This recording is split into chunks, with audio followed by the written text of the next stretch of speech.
The 2015 Nepal earthquake, also called the Gorkha earthquake, was a devastating earthquake that took place on 25th April 2015. The 7.8 magnitude earthquake spurred shocks as far as China and India, and aftershocks continued for years. It has impacted the lives of the victims by bringing them terror in their life.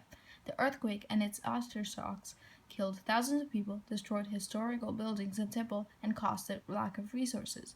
The earthquake had especially impacted Generation Z, the young lives that experienced it. Rishi Sharma is a Generation Z who experienced the earthquake herself. She was interviewed for the impact of the earthquake.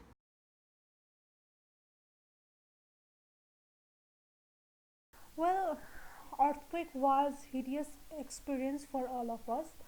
4 years from the earthquake, Nepal has still not recovered from its gruesome effect. The earthquake has affected all the people, irrespective of generation, in these 4 years. Apart from loss of lives and property at that time, which was quite predictable after the earthquake, now anxiety, trauma, fear, post-traumatic stress disorder, etc., is still affecting tons of Nepalese people. Abiding this negative effect, however, the earthquake has given us a great lesson to learn.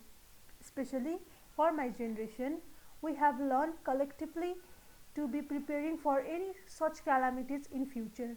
Tons of youth gather at the time, helping others by collecting funds, food, clothes, building, shelter for victims, and were successfully also to prevent post-calamities epidemics, which was a great challenge at that time.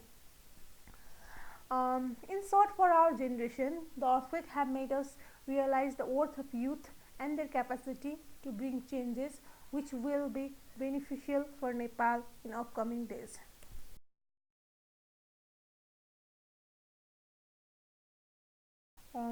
Just remembering the initial days of earthquake, my whole body shiver still today. Even talking with you today, I can see goosebumps all over my body. Those collapsed buildings, dead bodies, blurs, fear in the eyes of the people, aftershocks after aftershocks, disconnected mobile networks, powering heavy rain was the scenario for a few days back there. I believe biggest medicine to cope any fear is time. Slowly there were a lot of helping hands. Once started to recover, rain stopped, mobile networks were back, aftershocks reduced, people started to make temporary shelters and life began again. And even today we are trying to cope with some of the effect.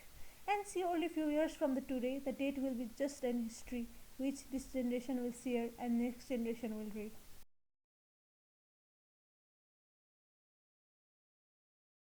Well, I am a health practitioner. I have seen many people crying for their loved ones, many refusing to get discharged just because there was no home to return back, many people in phantom pain.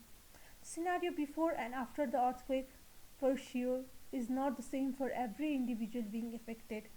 The earthquake has affected all the physical, social, psychological, emotional, financial being of individual, and also affected whole economy of a country.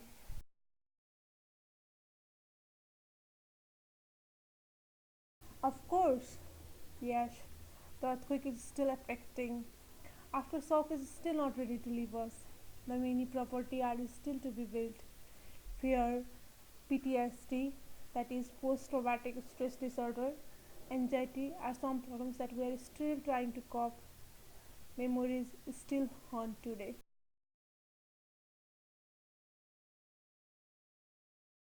Many things changed after the earthquake, and some of them have already fallen back to a place, and some are still in the process to be back.